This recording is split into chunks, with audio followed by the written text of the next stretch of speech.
عافية. بس أول شيء نتأكد إن الصوت واضح بليز. إذا أحد يقدر يكتب لنا يس بالكومنتس بالشات.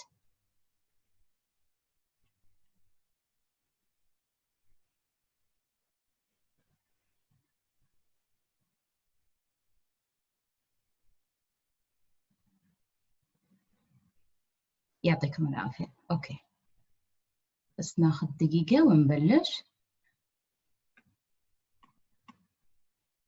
قبل ما أبلش بس حابة أقول لكم شغلة.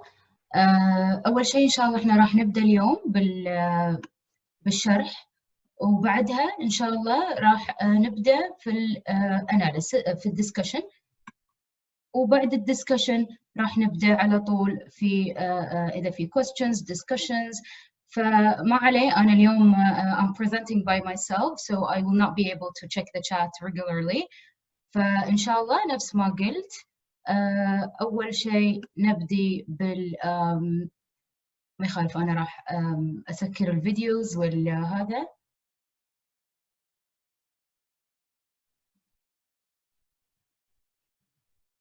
أوكي.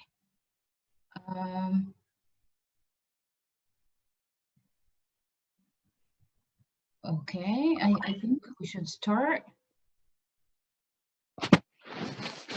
ما عليه, before I start please أول ما تدشون هذا please mute your mics and your videos عشان ما حد يطلع or they don't want to be there.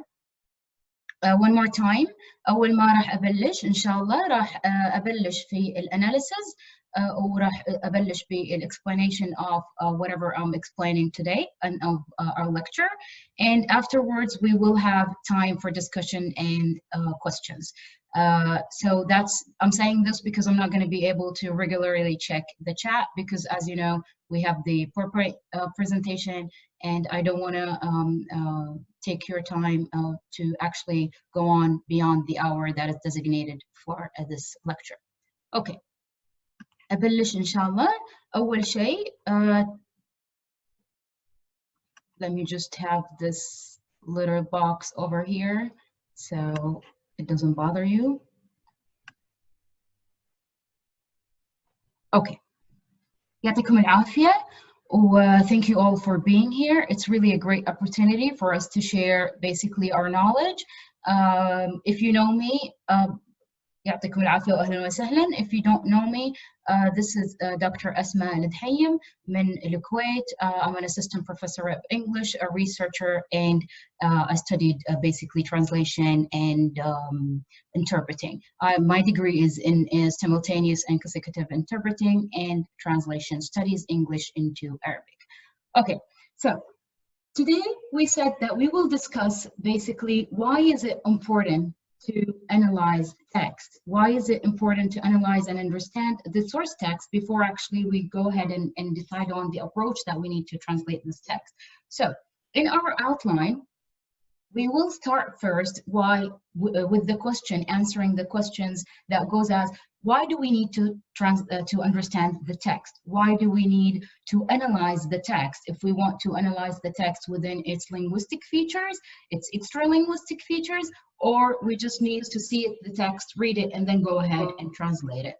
And then we have your mics. And then we have another question, which is, how do we analyze the text? Are we going to analyze it within a linguistic feature? We analyze it upon the linguistic level or extra-linguistically? And then we move into the theories. What are the theories that we can use to discuss these? Okay, I muted everyone. And then we move on into the theories that we can utilize, the theories that we can use to actually analyze the text, whether linguistically or extra-linguistically. I do have my own theory to discuss these texts, if we can say. And inshallah, after the discussion or the analysis, we will take questions. Okay. So, as I said, why do we need to understand the text before we translate it? one of the most important things for us to understand the text is basically to understand the meaning behind the text, the culture that the text existed in, and most importantly, why do we need to translate the text? Is it because we need to translate it because it's an information that we need to send to another culture, another language, like what we have now in Corona? We need to actually share the knowledge within other people. We need to share the knowledge within other languages, or we need to translate the text because it's important for everyone to know, and some people need to actually read it and understand it. For example, the Quran, we need to understand the Quran more. If I'm a native in English, I need to understand it within my language so I can be able to practice my religion. Sometimes it's a piece of news. For example, if we have a political discourse, if we have, for example, the Arab Spring, how did we translate it throughout the media? How was it covered within the media? So these are one of the most important things that we need to understand when it comes down to actually understanding the okay, I think someone is.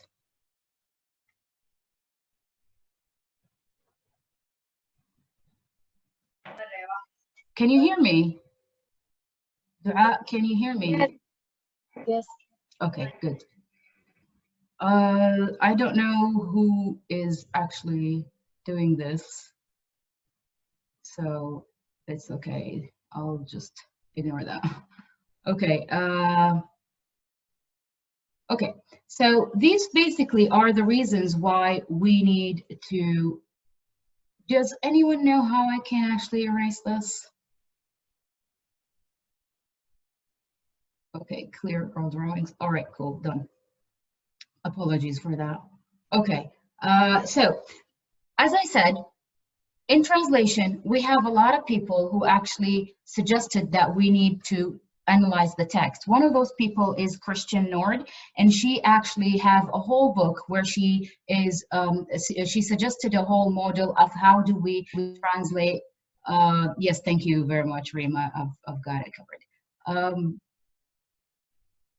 Okay, so yes, so basically Christian Nord has a book entitled Text Analysis and Translation. She suggested a lot of theories and how do we translate the, understand and analyze the text, and the importance beyond understanding the text and then analyzing it. One of the people who actually suggested that as well is Christina Schaffner, and she emphasizes the importance of critical discourse analysis. In critical discourse analysis, we understand the text and the linguistics features of the text beyond its linguistic level, beyond the words, as in the speaker's intention, the speaker's ideological beliefs, the speaker's meaning behind symbol words that they choose.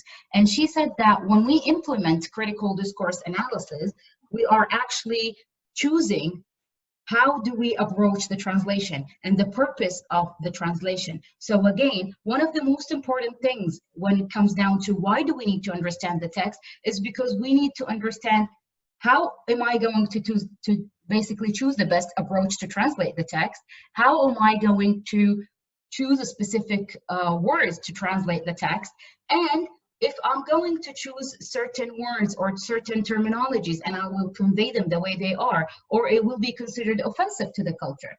And also, we need to be aware of the... Can anyone hear me? Can you guys hear me? Because someone just said there is no sound. Muna, I think the problem is in your device because everyone can hear me. Yes, okay. So basically, one of the most important things that we need to understand when it comes to text analysis is also if I'm translating the text into a report, like a news report, or if I'm translating the text as a report, as a documentary, as simply a piece of news, like a small article, and then comes the importance of choosing the right approach of translation and realizing and being aware of the language conventions, because we know that Some languages are okay with repetition, some languages are not. So then I will be okay, or I will make sure that I translate these correctly, not translate these or have these, and so on. Okay, so the model of analysis that I suggest is basically utilizing three theories together. These theories, each theory is supposed to analyze one particular aspect within the translation. For example, I have Critical Discourse Analysis by Norman Fairclough. This book is in 1992, and the theory was first established or launched in 1992. Critical discourse analysis basically suggests that we need to understand the text beyond its linguistic level, as in we need to understand why the user or why the speaker or the source text used this term and not another. Why did they use these terminologies? Do they intend to mean something beyond the symbol word of it? Do they have another intentions beyond the words that they are using? Do they have an ideological agenda or specific things that they need to portray throughout their speeches? And this is really important and one of the most noticeable things when it comes to translating the Quran and translating political discourse. It's very important when it comes to translating the political discourse, because we know that politicians, they always use words and basically they mean something else. So we have critical discourse analysis, number one. And why do we use it? We use it to understand words. Regardless to the meaning, to the intention of these words, we need to understand it or use it because we need to understand the words and how do they mean or how do they affect the audience.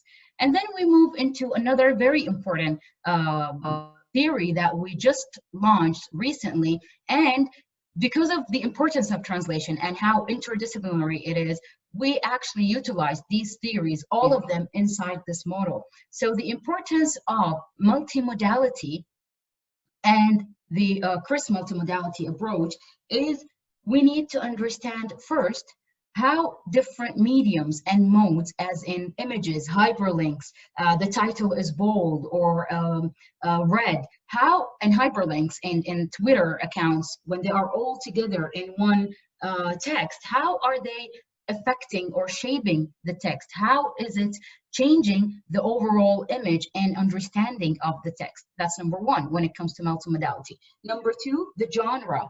When I have an oral speech, like for example, when I'm doing the lecture right now, someone wants to translate it into a text and says, like a report, Dr. Asmaa said this and said that.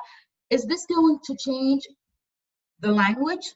Is this going to change the way that you approach the text? So this is, again, one of the most important things, which is related to genre and purpose. What is the purpose of the translation? Are you translating the text because it's for information, it's for a report, it's for documentary? And then your approach and your translation will eventually differ when it comes down to knowing the purpose of the text. And then we come to a very important theory nowadays, especially when it comes down to media, which is basically narrativity and the narrative approach. And the narrative approach in translation, it has to do, it's Mona Baker's theory, and it has to do with the importance of the dominant narrative. When I say the dominant narrative, I basically mean the initial idea or the shared opinion and ideas about a specific person or a specific idea or anything in particular. And how does that actually affect the text? How does that affect the translation? And most importantly, how does it affect me as a translator? Because sometimes I will say, okay, I know what they're saying. I know why they're saying this, because I have an initial background idea about those people or whoever did the text, and I want to implement my ideas and thoughts on their text, and then eventually on the translation itself. I will do each of these theories in details now within examples, because I know examples explain things better. So, sorry, like I said, first, we have linguistics features of Norman Fairclough, which is basically in 1992. And when it comes down to discourse analysis, Fairclough started first with discourse analysis in 1992, and then he went on to this critical discourse analysis. The difference between the two is, in discourse analysis, we take the text and we analyze it within these three levels. It's called Fairclough's three-dimensional mode, which is basically which is basically to discuss the text, and then we move on to the protection of the text and how is it presented, and how does it affect or influence the audience and their ideological beliefs and so on. And critical discourse analysis mainly discusses the last part, which is ideology and power, and how does it influence the text, and how is it represented or shapes the text and the person who is delivering the text. But in today's lecture, we will just mention a little bit of this and a little bit of that. So the first aspect that we will discuss is basically the text, and then I will move on, if you can see, to the last one, which is social practice, which is basically ideology and power. So, as I said, within the text, there are so many things that actually can tell you, how does this text represent itself? How do I, as a speaker, represent myself within my text?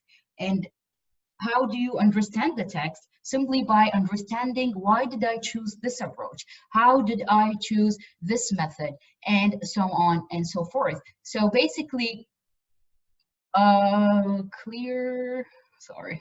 okay. So basically, the first thing is we have to discuss grammar. How does the grammar affect the text itself? And then we have vocabulary. How does the vocabulary choices, lexical options, like Fatma, I think everyone has voice. You can all hear me, right? I think everyone can actually hear me. Yes, I'm sorry. I think the problem is maybe with your device, if you can log out and then log in back again, or if you can check your internet connection. Okay, so first we are going to discuss grammar. How does grammar affect the text itself? And then we have vocabulary, choices of vocabulary. For example, if I choose the word al-ghayth and not al-madar, does it mean anything? Like we said last lecture, when I said basically we have words that are synonyms and near synonyms, but they mean exactly different. Different. Yes, this session is recorded, but they do mean different things and they have different meanings. So does that affect the reader? Does that affect the translation?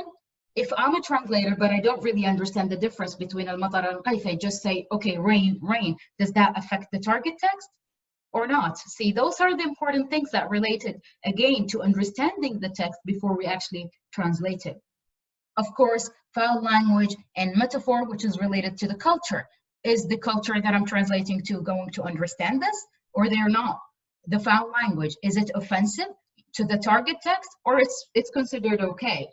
And then we move on to repetition. Like I said so many different times, repetition is frowned upon into English. But in, I did activate it all to everyone. We do have repetition in many different languages, and in many other languages, it's frowned upon, it's not okay. However, in political discourse, repetition in a certain way is very much likable.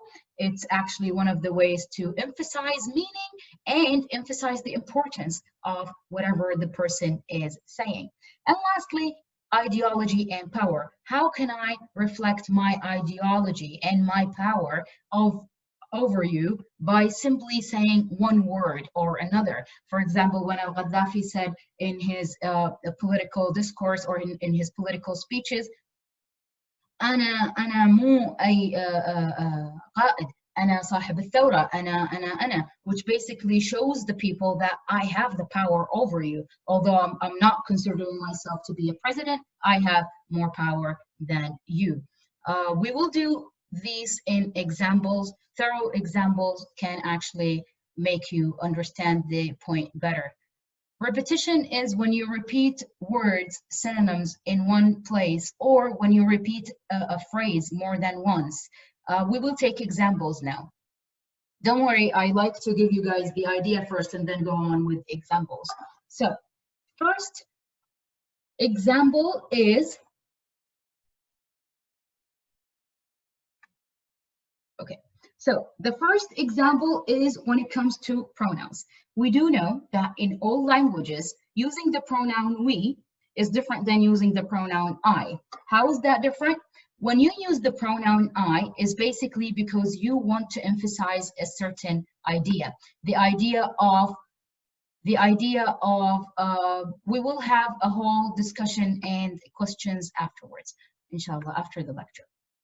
So, like I said, the first idea is when you use the pronoun I, it's basically because you want to emphasize your importance, you want to shed light on your achievements, and you want, in a way, to praise yourself. And this is clearly evident in Al-Qaddafi's speech when he said, and I quote him, أنا أرفع من المناصب التي يتقلدها الرؤساء والأبهات.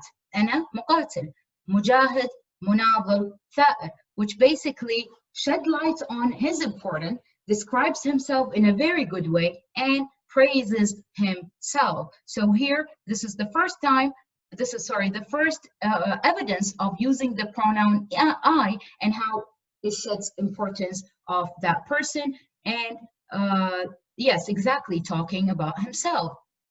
So this is number one. How are we going to translate it? This is really important for translators. Are they going to translate it the way it is, or are they going to simply say, Al-Qaddafi was praising himself? And we saw that in a lot of translations. I've seen it in a lot of translations because I had a research in this.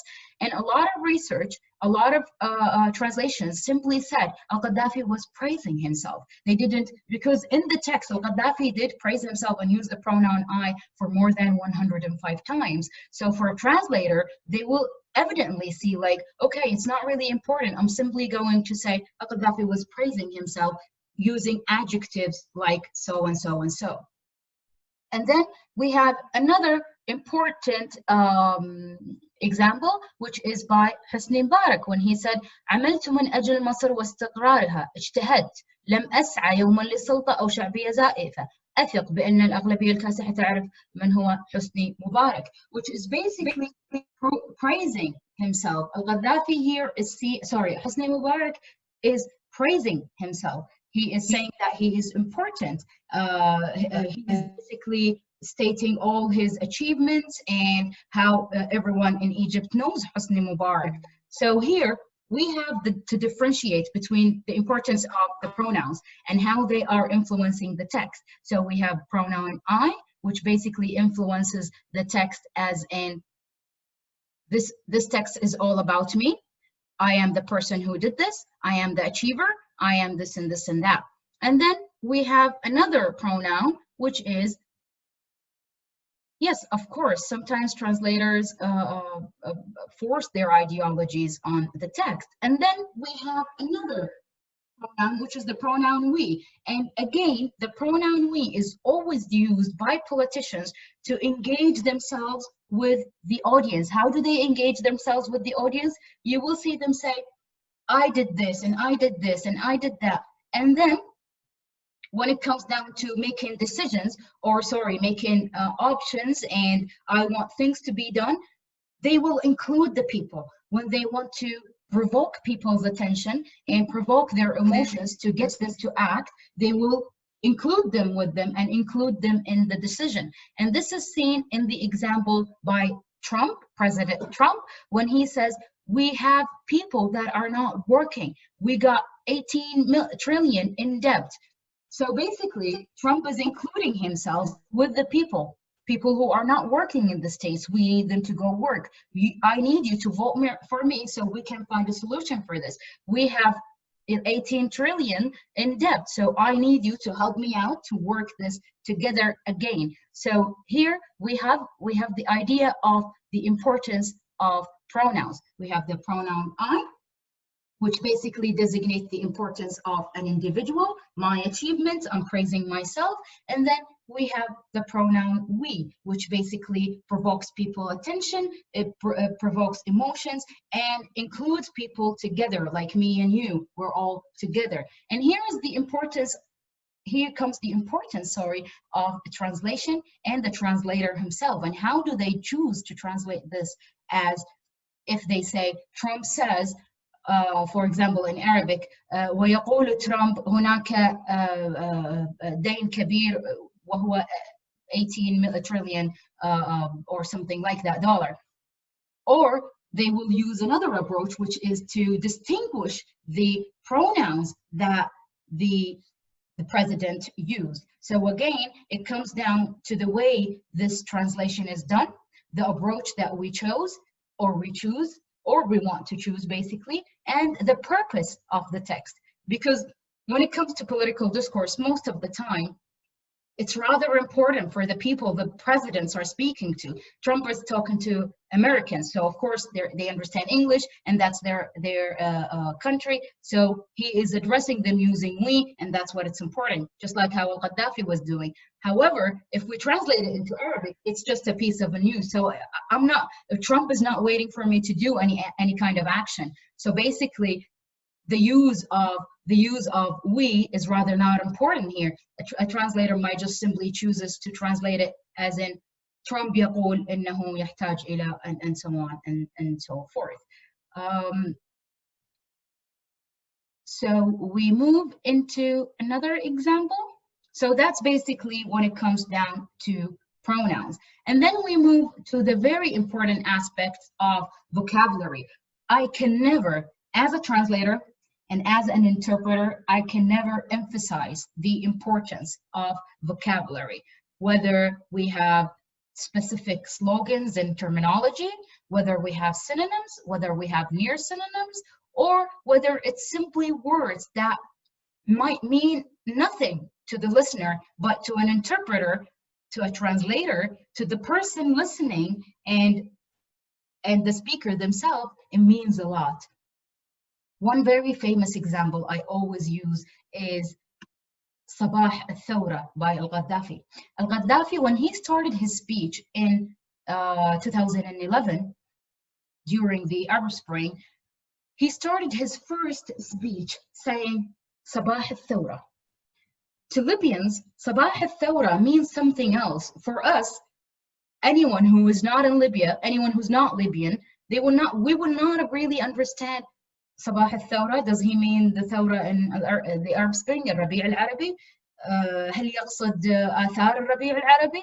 No. Al-Gaddafi means something different, something else. Al-Gaddafi basically means a Thawra that he conducted himself and the people who gathered with him, and the importance of a Thawra to الشعب الليبي. So that's one of the reasons why he used Sabah al-Thawra. And when we come down to translating it, most news agency translated the word into good morning or the morning of the revolution, which makes no sense to the English speaker, to Arab speakers, because we don't associate with the revolution just as much as Libyans associate with it. We do not have the same connotation. We do not have the same cultural reference that they have. So I'll give you an example here about synonyms and the importance of synonyms and near synonyms in the translation. We said that before when it comes down to Quran translation, for example. A lot of people said synonyms can be simply translated as near synonyms into one word. For example, when I say, for example, when we have the phrase ahead by Trump, every day I wake up determined to deliver a better life for the people all across this nation that have been neglected, ignored, and abandoned. Okay, so here, anyone looking at it will say, Okay, so neglected, ignored, and well, they're all the same thing. They're all synonyms. So why would I do that? I will simply say, translate it into everyone who has been ignored. إلى جميع من هم متجاهلون في المجتمع. However, when another translators look at it, they might need to emphasize each word and its importance. Why? Because some people are ignored, but they're not really poor or abandoned or neglected because of their status, but because of their, for example, health issues, or because they're veterans, military veterans. Some people are ignored because they're from a minority, like Muslim minorities, or um, I don't want to go on into politicians and political discourse, but like Black people, Black Americans, or whites, or Native Americans, and so on.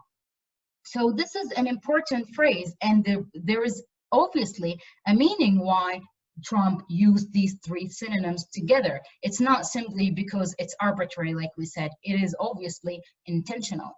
We go into another example. This example is rather really important. Look at it. شبر شبر, بيت بيت, dar dar, زنقة زنقة, فرد فرد. If you have attended any lecture that I did, you would always see me explaining this example.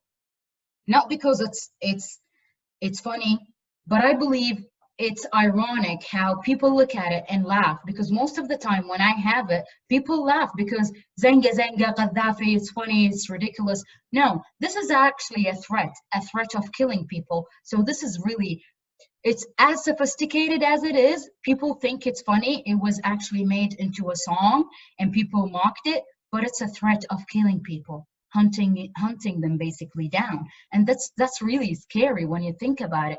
But a lot of people think it's funny. Here, Al-Gaddafi used near synonyms because shibr shibr, bait bait as in house, and span, and a room. Zenga is basically an alley. He was saying that I will look for you, and this is again repetition. When someone just a minute ago asked about repetition, this is using repetition and using near synonyms and synonymy. How? But basically by using more than one technique to emphasize an idea. Al-Gaddafi was emphasizing the fact that I will hunt you down no matter where you are, and I will find you to kill you. So basically, in this phrase, when it was mocked by all over the media, transferred into a song, this is not funny. It's a threat. So how did we get to understand it as a funny thing? How did it come to be? Is it because of the tone of it? Is it because of what we know as Al-Gaddafi is a character in Mad Dog of the Middle East? What exactly made it fun and silly when it's actually horrible and it's a threat?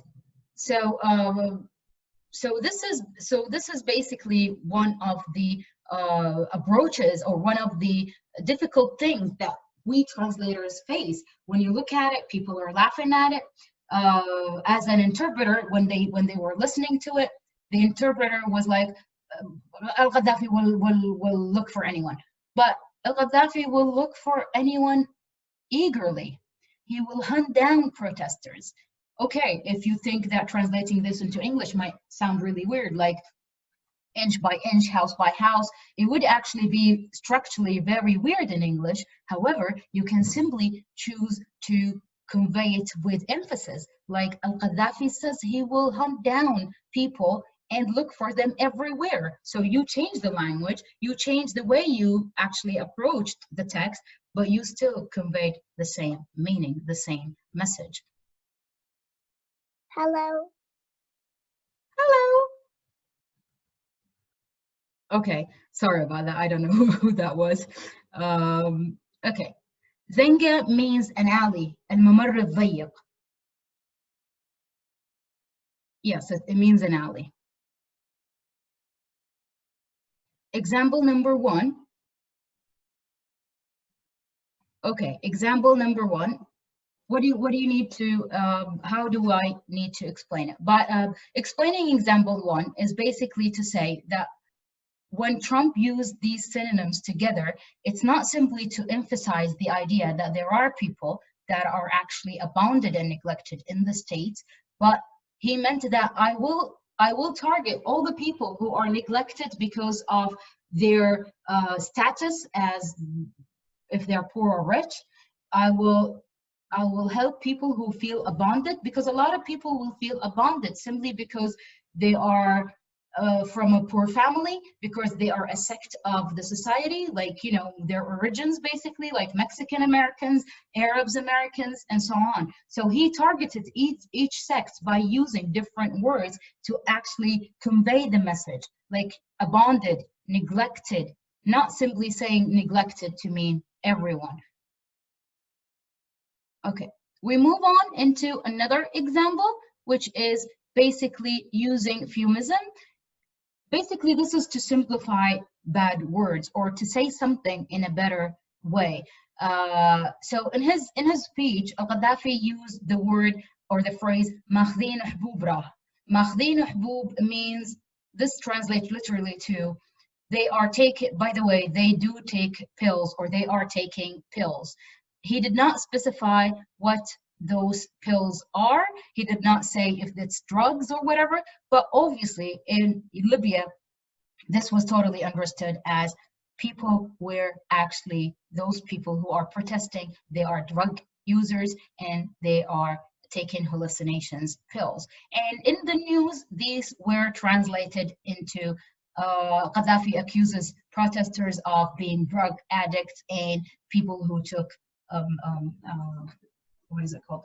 Hallucinations pills. So again, it's up to the translator to see the text and decide, like, okay, I read the text, I understand that in the culture of Libya, in the context itself, in Libya, Mahdeen Ahbub will understand totally to drug addicts. But if I say people who took pills in English, they will not understand that.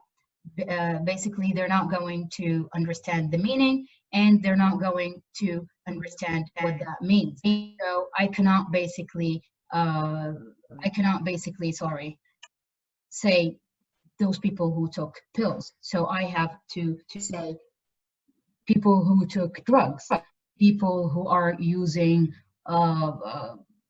hallucination pills. And a lot of translators did that. They translated this to people who are taking hallucination pills or people who are drug addicts. And then we move into a very important point, which is foul language. What do you mean? Can we? Yes, of course you can. Of course, that's again one of the ways that people use all the time. Like in the Quran translation, a lot of translators used the literal translation, and then in a footnote they added the explanation. But I personally don't like to explain a lot, so that's why I tend to explain within the text itself. So if there is an equivalence, which is taking drug instead of taking pills, I would eventually use it. And then we have foul language and words that are inappropriate culturally. So we all know that when we are watching, I apologize if I will say a word here or there, but that's just for explanation purposes. So excuse my French. We do basically have a lot of words that are not acceptable in our culture.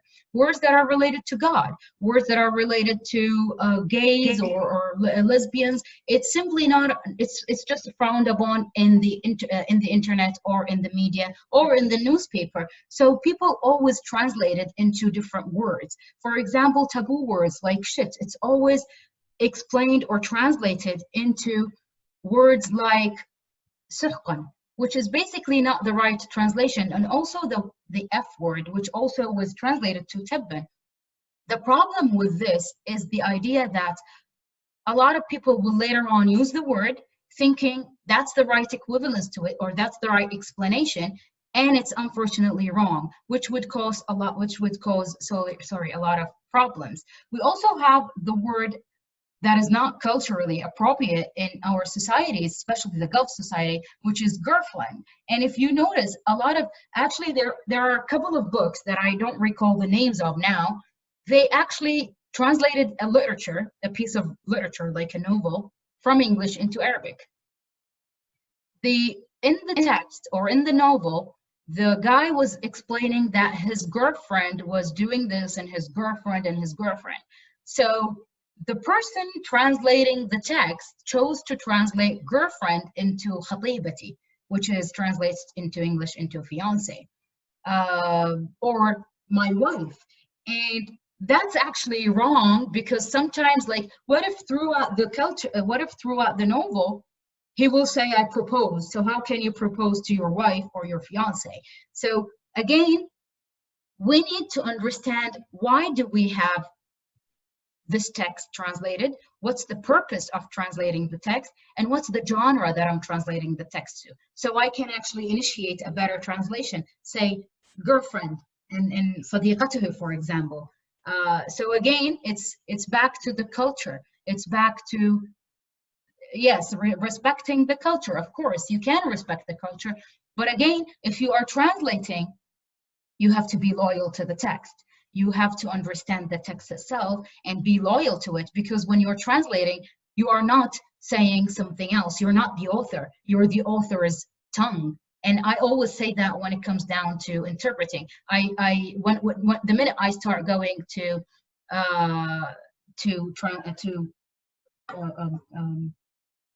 the minute I go to people that I need to interpret for, I always tell them, I'm not going to say anything here or there. I'm just going to be your tongue. So whatever you say, I will say it in the other language. Okay. And then we move into another example, which is repetition.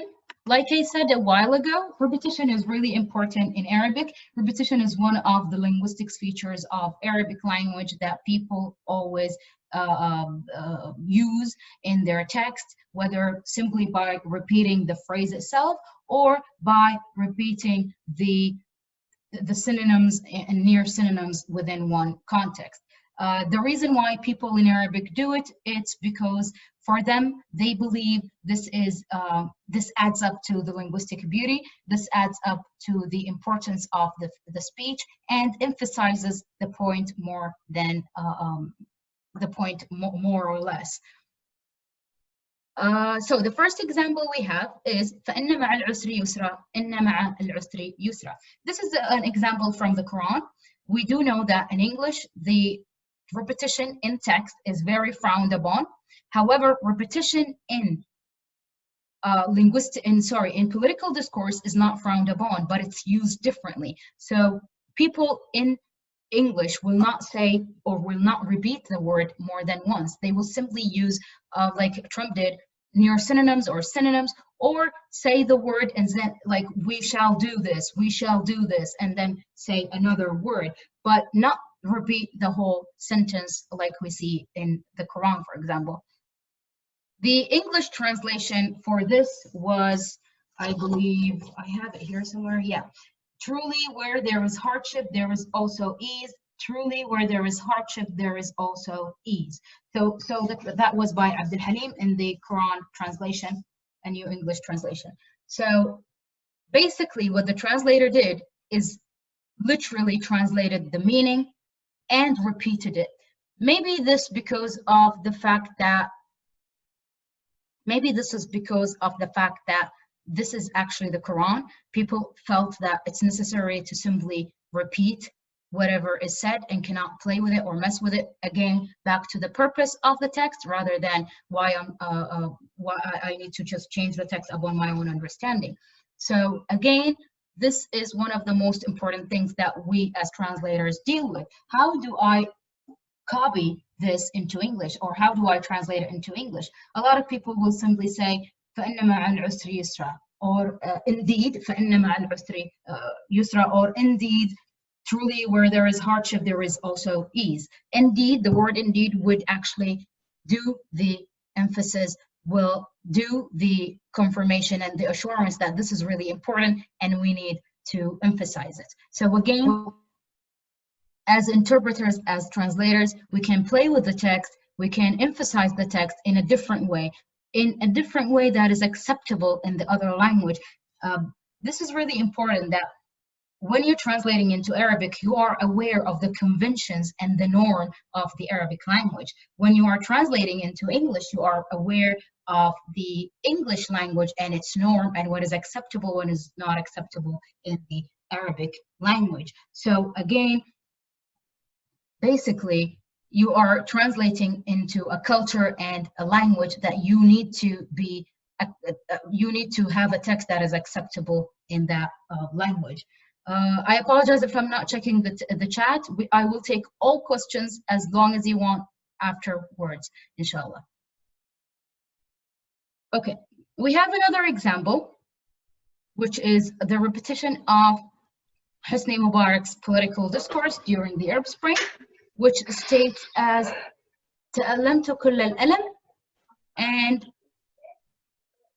sorry تألمت كل الألم and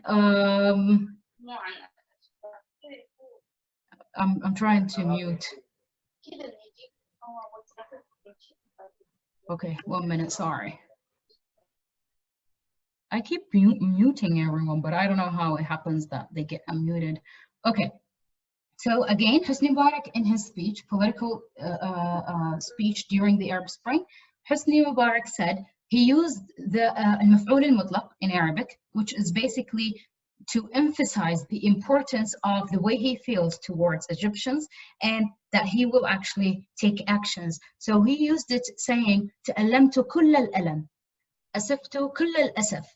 The way this was translated in different medias, different translations, different reports, it's amazing. Because once again, you see how all of us are different. All translators are different. They think differently. They use different techniques. They use different approaches. So one guy said, indeed, I was hurt, which is basically to replace kulla by indeed, which is emphasis. Another person said, I have felt pain, all of the pain, which is a little bit awkward in the English norms. Someone else said, I have pain, all of the painness or something. And it was, again, very awkward. And that's when people try to do a literal translation, when they are approaching to copy the text literally instead of understanding the text and then putting it in, and then translating it into another language according to the language norms. Checking the time. Okay. Then we move into the last point when it comes to critical discourse analysis, which is basically ideology. I cannot emphasize the importance of ideology, because ideology is intertwined with all the speech that we say or produce. It's intertwined with our language, even the use of symbol words. For example, simply, as we always say in Kuwait, we don't say Israeliyin, we always say Sahayina, which is basically emphasizes our understanding and our beliefs of how we regard Israelis, or as we call them, Zionist. An example for that is Al-Qaddafi. Al-Qaddafi was attacking Muslims, or basically the religious people in Libya, perhaps the Brotherhood in Libya. So he referred to them as وحدين مقملين يبتوا على الحي يلي تتصدقون في الظلام, which basically translate to people with lace, people with beards, people who are in the darkness in Darna's hell. And this basically was translated in The Guardian, in I think the Daily Mail or the Sun, one of those newspapers, into people who are dirty. Because that's the understanding of the people who translated the text or translated the speech. They connected the idea of people who are taking drugs with the idea that maybe that's why they're dirty and they have beards and so on. They were not aware of the culture. They were not aware that the last phrase basically gives the whole information, because Al-Qaddafi abandoned them and he asked them to leave into basically they used to live in mountains and so on, in hills, which is Darna's hill, and that's why they were dirty, you know, shape and look wise. So that refers to Al-Qaddafi belief that those people who are conducting this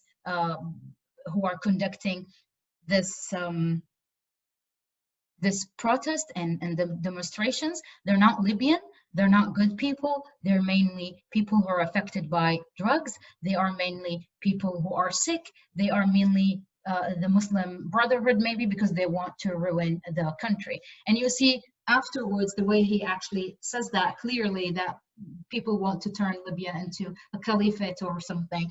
So again, it shows us how you believe. It shows us your ideas, your beliefs, your agenda, if there is any, and the importance of that and how it affects. Muqammalin is people with lace. It comes from al-gamal. So basically, people who have lace in their hair and in heads. So that's what al-Qaddafi was meaning, and that's his belief, and it was reflected on his speech. And that's something you can see all over the speech itself. Then we move into Trump's example. When we look at Trump example, it's basically using pronouns again, and I emphasize using pronouns and how important it is by simply using not just I and we, but also using they are and we are. That's specifically to mean we are simply in a war, we are against them. So in a way, it forces the listener or the audience to take side. Okay, I'm American, of course I'm going to be with, I'm not going to be against. So in the first phrase, Trump, was saying they're not sending us their best, talking about the other side, which is people from other countries. They're not sending us, to us, all of us Americans together, their best. And then again, foreigners take our jobs, they take our money. So again, you have to choose one side. Are you with or you're against? And of course you're going to be with because you're American. So eventually you're with Trump. So here again, it's manipulation of the pronouns, manipulation of language. And how do we, people with lace, basically. Sarah. Someone is asking, how do we translate muqammalin? I translated it into people with lace, because he was describing them as people who have lace. But again, that's just a description. Remind you again that this does not carry the appropriate meaning, because the appropriate meaning is people who are from the Muslim Brotherhood or Muslims, or sorry, religious Muslims. So back to the Trump point, we have us and we have them. You have to eventually choose a point, and when you are translating it as a translator, you need to understand, why am I translating it? Is it because it's for a information? Is it just a report? Is it a documentary? Or I'm translating this for someone who does not speak English in America and needs to understand this so they can react. So here, this is really important. I would remind you guys again, you're welcome. I would remind you guys again that this is basically to explain to you, how do we see the text and understand the text before we translate it. And that's why I'm explaining text in Arabic, because someone said it's an Arabic class. It's not really an Arabic class. In order for you to understand the text, you need to understand all these aspects, and then you will be able to choose the right approach to translate the text. Okay. Now we move to multimodality. The importance of multimodality is basically the importance of the following aspect. We have the image, how the image of someone, a person, and their body language affect the translation, or affect the culture, or affect the way we translate the text. That's number one. Number two, the genre and the purpose. If we have a text that is a political discourse, a political speech, how are we going to make it a written text? If we have a literature, a book, a novel, how are we going to translate it into an Arabic documentary, or an Arabic another novel? And then finally, we have interactive resources, which has to do with multimodality, because multimodality states that meaning is conveyed by more than one aspect, not just words. It's conveyed by titles, hyperlinks, colors, bold or italic, the font itself, the image, the body language, like how I'm moving my hands or I'm not moving my hand, how I'm looking at you or I'm looking away, all of this incorporated together to actually mean what exactly do we want to convey for the audience. Inshallah, this lecture will be uploaded into YouTube because someone just asked. Okay. Now we move into the first aspect, which is the image and the body language. When you look at Al-Qaddafi here, you will see a very weird man, very mad, and wearing very weird attire. Why am I saying weird attire? It's because people actually said that in their own translations. We have The Guardian, we have the Daily Mail, who actually said Al-Qaddafi was wearing bizarre clothes during his speech. If you are not Libyan, you would not understand the fact that Al-Qaddafi was wearing this brown robe and the brown attire to actually get himself attached to Libyan tribes, because that's a very traditional Libyan attire. So in order for him to appeal to the public, in order for him to appeal to Libyans and state that I am one of you, please stay with me and don't basically revolt or do this demonstrations and uprising against me, he wore this clothes to appeal to the public and tell them I'm one of you. So that's the first point. And then we move to the other point. A lot of people actually said Al-Qaddafi was standing in a destructive or destroyed, palace, which looked bizarre. He is obviously insane. That is absolutely not correct. By the way, I'm not defending Al-Qaddafi because a lot of people say that when I talk about him. I am mainly a researcher and I have nothing to do with him. So the point about the palace, this palace was bombarded by the US forces in 1986, I think. I'm not sure, I'm sorry. But it was bombarded by the US forces. It was because of Al-Qaddafi, it was because of Al-Qaddafi's other malicious acts. So the United States bombed the palace because it was his residential palace. This palace is called Al-Bayt al-Samid, which is the house of resistance in Libya, which has a lot of importance to Libyans. So this house represents resistance and importance to Libyans. So when Al-Qaddafi chose to actually deliver the speech in this house, he did that on purpose to show people that I am resisting, not just people in Libya, but also people abroad, like in the States, because they understand this meaning. I am standing in the palace that you bombed, and I'm still here, and I'm still going to do whatever I want to do. I'm still the president. I'm not moving. I'm not going anywhere. So this sends a message, and instead of sending a message of I'm the mad dog, or I'm crazy, or I'm insane, it sends a message of belonging to the Libyan people. It sends a message of resistance to forces from abroad or the NATO and so on. So basically, these two things are really important when it comes down to translation and translators. And a lot of people would actually argue, how am I going to translate this? Am I going to mention it, or I'm simply not going to mention it? We will see how a lot of people did that. Some people actually stated that, have like a headline. Al-Qaddafi was, which is Al Jazeera, I believe, actually stated that Al-Qaddafi was standing in this palace because it's a resistance symbol. It was bombarded by, it was bombed, by the US forces in 1986. So that's a very clever approach. I actually mention and illustrate the importance of this place. And then we move into genre.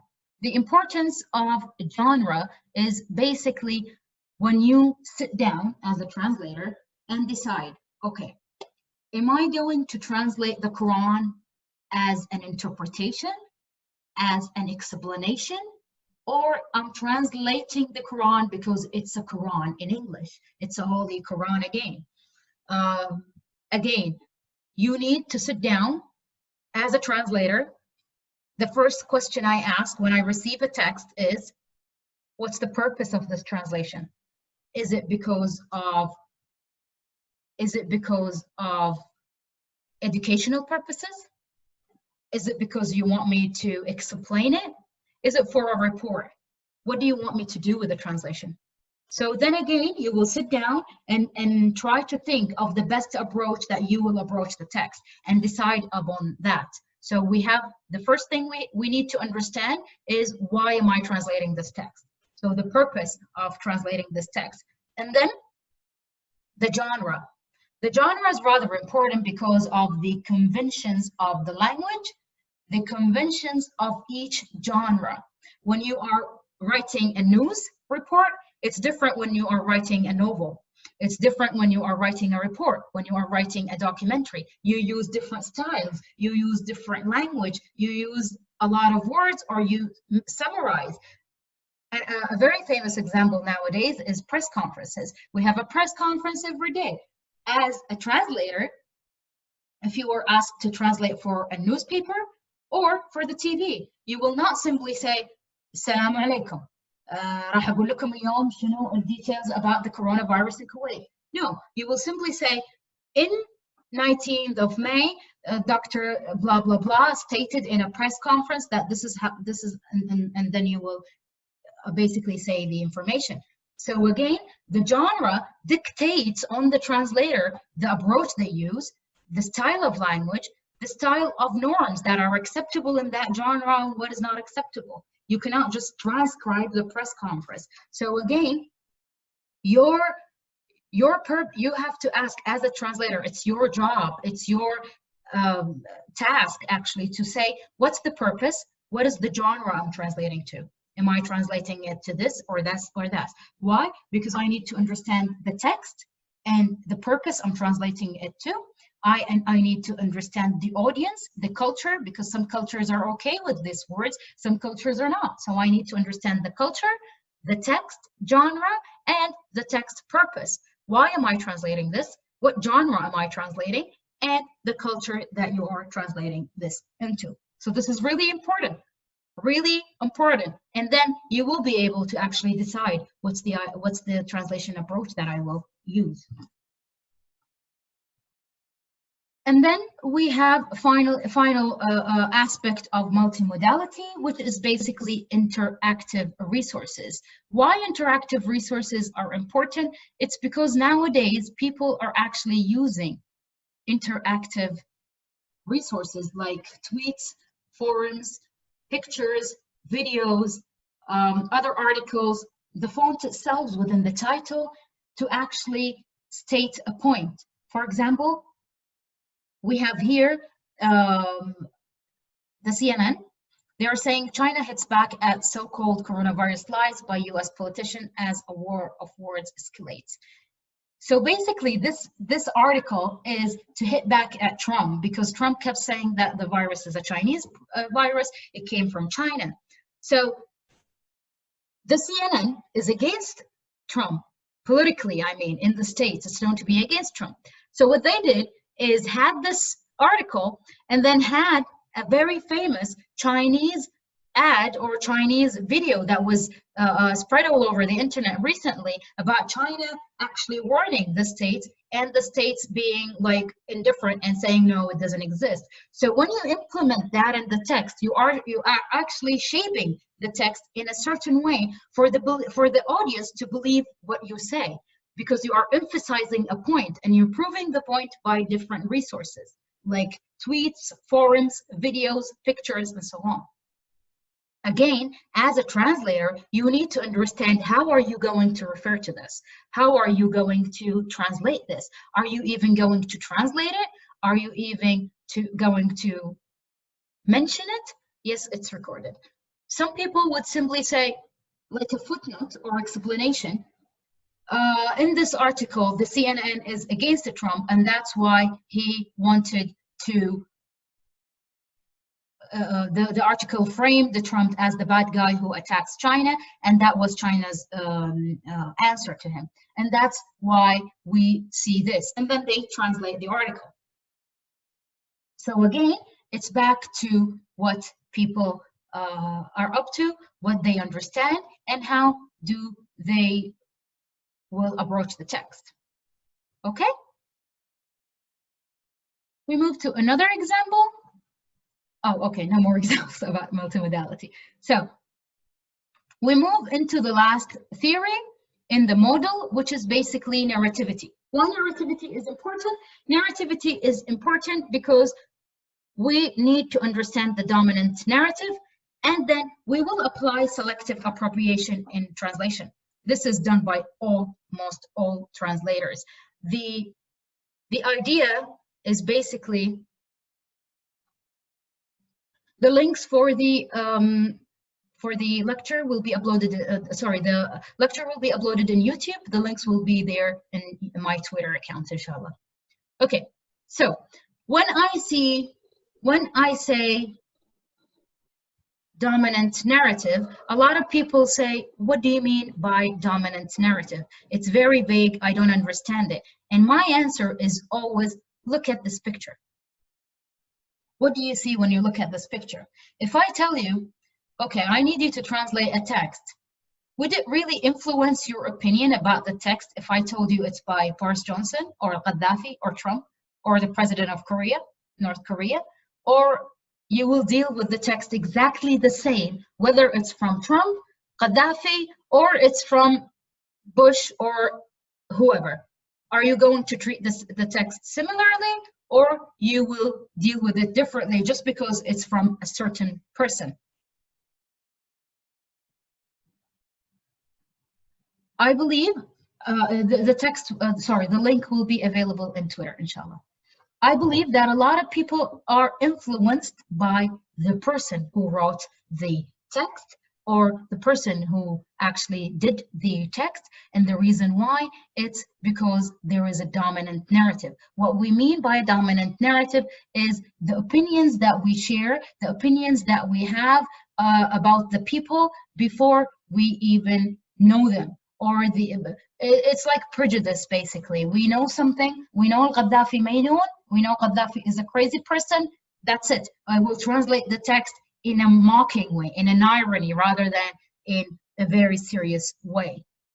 We know that the North Korean is a killer, is a very dictator, he's a dictator, basically. We will analyze, or we will translate the text with words that will emphasize that. Like, for example, instead of saying he wants to check out protesters, we will say he will kill protesters, because we already have an idea that this person is a violent person. Okay? So the first aspect is basically the dominant narrative.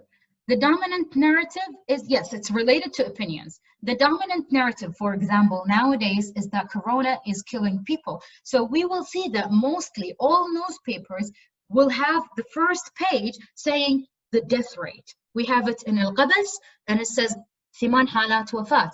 We have it in The Guardian, and it says coronavirus, US death hits of blah, blah, blah. So here we go again. We have the dominant narrative. المعلومات السائدة، المعلومات التي تفرض نفسها على الموضوع, which is basically that we have corona kills people. Corona is killing people. So all people, all news, they will have it as a font line, shaping your opinion, shaping how you think. Corona kills people. So that's why we have it there. So again, it's the dominant narrative and multimodality, by emphasizing that with using certain modes, like the title, the picture. Okay? You look at it as a translator and you think, شلون أترجمها? How do I access this? How do I translate it? Do I emphasize this narrative? Or simply I use my own words to make it sound better to the reader? And again, you will think about the purpose and why are you translating? And then we have selective appropriation. Like I said a minute ago, when it comes down to selective appropriation and narrative, they're intertwined, they're linked together. Why? Because let's say that I believe that Trump is a racist or a sexist. He hates females and he's always mocking them. So what I would do is I would actually, why do we always have people messing around and doing stuff? Okay. So what we do is basically we have an article about Trump and how Trump is actually against female reporters, because there was an incident a few days ago about Trump attacking a reporter because she asked and he told her to basically check with China and so on. So here we have more than one aspect. A lot of people have a dominant narrative. A lot of people have a shared understanding that Trump is a racist, is a sexist, he doesn't like women, he doesn't like China, he doesn't like people who are not white Americans, basically. I'm not saying this, again, like Gaddafi, my political beliefs are different than anyone's, but I don't share them. This is just research. So The Guardian, as well as the Daily Mail, both selected these specific information and portrayed them to the reader. Like here we have how Trump has berated, insulted, and demeaned female reporters. And then again, Donald Trump berates female and tells her, keep your voice down, please. So again, we have the idea, the narrative, and the common idea and belief that Donald Trump hates women, he is against them, and so on and so forth, which is again, basically, I will share it inshallah in the last slide, which is basically, again, to shape the idea. So in selective appropriation, me as a translator, I will take the information that I like and I will write it, I will shape it, I will write it in a report, and I will send it to you so you believe in what I want you to believe. You believe or you read what I want you to believe. So basically, it's like I have a whole book. I only choose the information that I want you to know. I don't let you have the opportunity to go through it all. I'm not biased when it comes to it, to media. I will just simply share what I want you to believe. So in a way, there is a common narrative, a common understanding that Donald Trump is racist, that Donald Trump is this and that. So what I will do is basically emphasize that, shape your opinion even further by having these titles instead of simply saying there was some argument with a reporter and the president. Why do we have to say female reporter? Why do we have to say he said keep your voice down? Again, the language that you use in the language used in the source text, the title used in the source text, how everything together, the mediums, the modes, all of them together, they shape your idea. They shape the audience's idea. We have a picture of her. We have a video of her. We have a title that tells you she was insulted by the president. All of this together, as an audience, when you read it, you will be like, oh my God, look at him again, right? So that's your opinion. That's what you will believe in because that's what the translator or the writer makes you believe. Then again, it comes down to your beliefs and how are you going to portray this? Are you going to say, la, la, la, la, la, I'm not like this, I'm not against Trump, I will do it in a different way because this is not right? Or are you going to stay loyal and faithful to the text and say, okay, I will have to translate it the way it is, I can't. Or you hate Trump and you will say, Trump was horrible, he did this to the poor female reporter. Because translators can add words and make things even worse. That's why we always say translators should be faithful. They should be faithful and loyal to the text because they change people's opinions. They can shape the text into their own words and portray it to the audience. They can change your opinion. They can shape your opinion. They can simply emphasize a point until you believe it in the media. And that's why a lot of the times now we say we're not really sure whether this is the right guy or the wrong guy, because in the media we always see different things. I believe I have one more last example and then we will go into discussion. Yes, this is framing. Yes, it is a framing. It's part of framing. The last example is basically Trump's Ask China response to CBC. So here is another aspect of it. So The Guardian and the Daily Mail chose to portray Trump as the racist, sexist person who hates female reporters. And actually, change the topic from, you know, him and the argument between about coronavirus into an article about Trump offending female reporters. We have now another article about Trump being racist toward China, because we have a lot of videos, a lot of articles about Trump saying, ask China, it's a Chinese virus. So we have a picture of a Chinese woman, originally Chinese, but she's American. She's screaming. And then Trump's, look at the title, how big it is. Trump's Ask China. As a translator, how are you going to translate this? How are you going to portray this in another language? Does it have the same effect in the other language? Or it will simply be different and it will make no sense, because Ask China in Arabic means, will translate to Is'al Sin. So people will be like, how am I gonna Is'al Sin? What is that related to Corona? How is that even relative, right? Yes, Trump is blaming China over Corona. So that's how they framed the article, that Trump is blaming China and taking it out on that reporter because she's half Chinese. And then he left the conference and so on. So again, before I conclude, I will just rephrase. So like I said, in order for us to translate a text in the right way or in the best approach, we need to first understand the purpose of the text. We need to understand the culture that we are translating into. We need to understand the genre that we are using to translate the text. And then we need to come down to the text, sit down and understand the linguistic choices, the meaning beyond the word level, the meaning beyond the linguistic levels. Why did the author use these words into their source text, and how am I going to portray it into the target text? And we need to be aware of the dominant narrative of the current discourse about this person, the author, or the topic that we are translating. And we need to disattach ourselves from it. Is it going to affect us, influence our translation? Do we have to be influenced by it, or we don't need to be influenced by it? All of these aspects actually affect the translation and affect you as a translator when you're approaching the text to translate.